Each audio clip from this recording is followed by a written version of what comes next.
En el comienzo de la asignatura vamos a distribuir las tres partes principales en dos bloques. En el primer bloque veremos el conflicto y en el segundo bloque trataremos sobre la mediación y la negociación.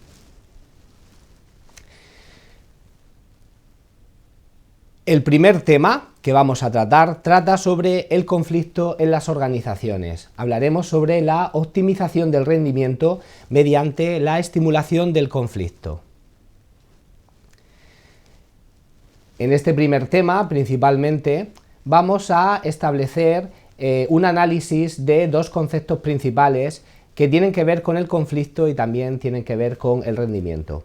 Como podemos apreciar, el rendimiento lo establecemos como una medida de productividad que se refiere al logro efectivo de los objetivos o metas. En cuanto a el conflicto en interrelación con el rendimiento, hablamos de la estimulación que puede existir cuando se desarrolla un conflicto y que puede aumentar o disminuir la probabilidad de lograr a corto plazo una meta en común y también obtener beneficios, mientras que a largo plazo los efectos positivos o negativos pueden persistir, incrementarse o desaparecer. Por lo tanto, se establece una correlación importante en cuanto al conflicto y en cuanto al rendimiento. Para situar la definición del conflicto, pues vamos a establecer tres definiciones diferentes, ya que el término no posee una definición única o clara o que consideremos importante destacar como único concepto. Por lo tanto, lo vamos a establecer como la reacción del individuo ante la percepción de que partes distintas tienen distintas aspiraciones y que no pueden ser logradas de manera simultánea. Esta definición viene de Budman y Paul en 1987. También vamos a definir conflicto como el proceso que comienza cuando una parte percibe que la otra parte afecta o está próxima a afectar de manera negativa a algo que le concierne. Como podemos distinguir, en esta segunda definición ya aparece la percepción negativa del término conflicto. Y por último, estableceremos una definición de Van Vliet que establece que dos individuos o dos grupos están en conflicto en tanto que al menos una de las partes siente que está siendo obstruida o irritada por la otra parte, que hay una contraposición de una parte a otra parte. También vamos a diferenciar y establecer la resolución de un conflicto y la gestión de un conflicto. Son cosas distintas y la cuestión no reside tanto en la existencia o ausencia del conflicto, sino en la forma en que es asimilado y que es gestionado. Por lo tanto, resolver un conflicto implica la reducción, la eliminación o la finalización de él mismo, en el que se puede emplear la fuerza o la autoridad. En cambio, gestionar un conflicto implica diseñar estrategias para minimizar las disfunciones del conflicto y maximizar sus aspectos positivos. Por lo tanto, en relación a la primera diapositiva que hemos establecido, se puede considerar que el conflicto nos puede llevar a maximizar aspectos positivos de tareas o actividades que iremos desarrollando y viendo a lo largo de este tema. En cuanto a la optimización y estimulación del conflicto y las condiciones de la estimulación para la mejora del rendimiento, van a influir distintas variables, principalmente tres, que estamos viendo y que tienen que ver con el tipo de conflicto, con el nivel de tensión que se puede producir en el mismo y también con la interdependencia de las metas o los objetivos que se estén tratando en dicho proceso y en dicha situación. Por lo tanto, estas condiciones para estimular y para mejorar el rendimiento en un conflicto tiene que ver con la orientación a la tarea y también con los conflictos relacionales. Por lo tanto, cuando se produce un conflicto orientado en un proceso de trabajo, en una tarea, o un conflicto relacional que se produce entre personas, se recomienda estimular e intensificar los conflictos orientados a la tarea. En cambio, tenemos que prevenir y mitigar los conflictos relacionales. Esto quiere decir que en una tarea, en un proceso de trabajo, que exista el conflicto puede estimular y puede mejorar ese proceso de trabajo.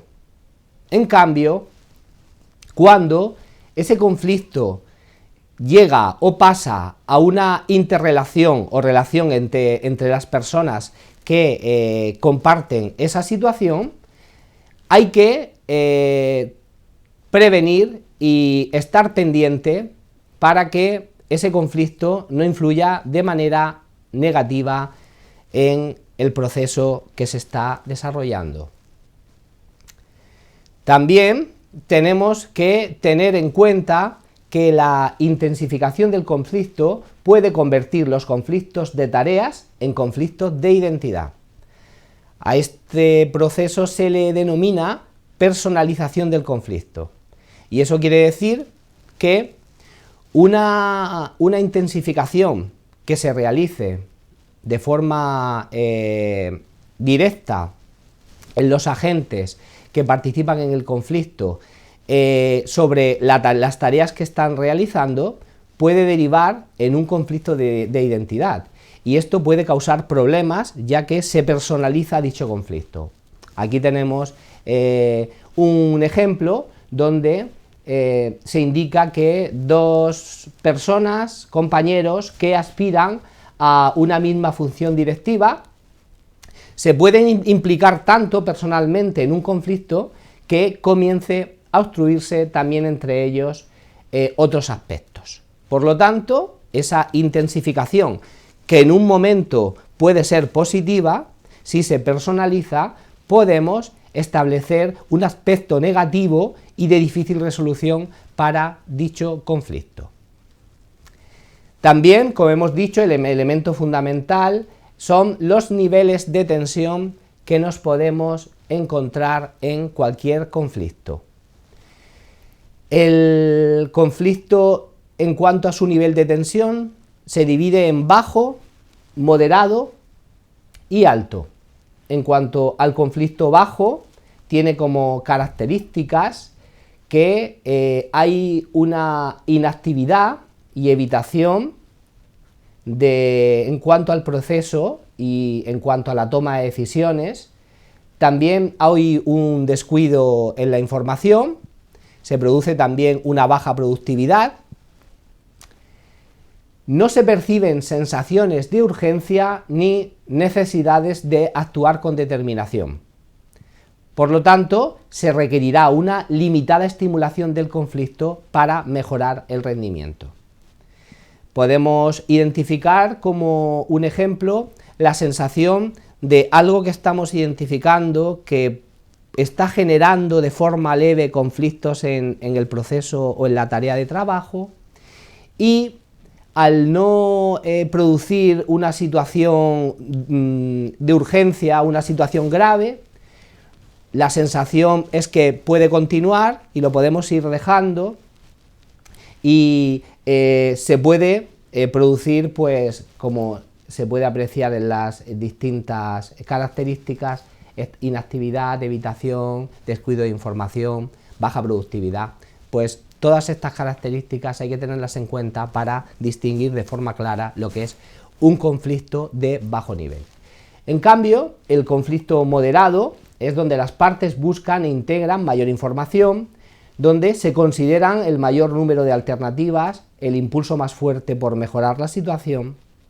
Se produce, en cambio, un nivel óptimo de productividad y permite iniciar la negociación. Como podemos apreciar por las distintas características de este nivel, este es el conflicto óptimo. Es el conflicto en que se sacan mayores beneficios en el mismo, ya que las partes, como se dice en la primera característica, obtienen y buscan la mayor información para la resolución del mismo. También consideran el mayor número de alternativas de resolución en la tarea, la actividad, para solucionar el conflicto. Esto hace un impulso más fuerte para mejorar la situación, por lo tanto vamos a intentar encontrar la situación, la resolución más óptima del conflicto, y todo ello nos va a ofrecer el nivel óptimo de productividad. Por lo tanto, nos encontramos, como me refería al inicio, en el conflicto, en el nivel de tensión óptimo de cualquier situación de conflicto. Y por último tenemos el conflicto alto, que reduce la capacidad para percibir, procesar y evaluar la información. También se producen interacciones que son agresivas y defensivas y que conllevan relaciones que pueden ser totalmente destructivas. Se produce una baja productividad y no actuar, se recomienda la no actuación temporal o realizar alguna concesión para mitigar esa intensidad del conflicto. En contraposición del conflicto bajo, aquí se produce unos niveles altos de tensión que, como podemos ver, no son positivos para la resolución del conflicto. Aquí podemos incluso tener relaciones situaciones que se esfuercen en destruir el proceso de trabajo, destruir las tareas que se realizan en contraposición por los intereses de una parte y de la otra. Y por último también hemos hablado como característica también la interdependencia de metas u objetivos. La interdependencia puede ser positiva o puede ser negativa. En cuanto a la positiva, podemos establecer la concordancia de las metas perseguidas por las personas y la discordancia en cuanto a las actividades necesarias para conseguirlas. Los conflictos tienden a seguir un curso constructivo en esta fase y la estimulación del conflicto en la interdependencia positiva incrementará el rendimiento que se puede producir en el proceso, actividad o tarea de trabajo. En cambio, la interdependencia negativa, las personas perciben que los fines perseguidos por ambas como actividades necesarias para conseguirlos son incompatibles. La estimulación del conflicto, en este caso, no es aconsejable y la estimulación del conflicto disminuirá el rendimiento. Muchas gracias por haber atendido en este tema.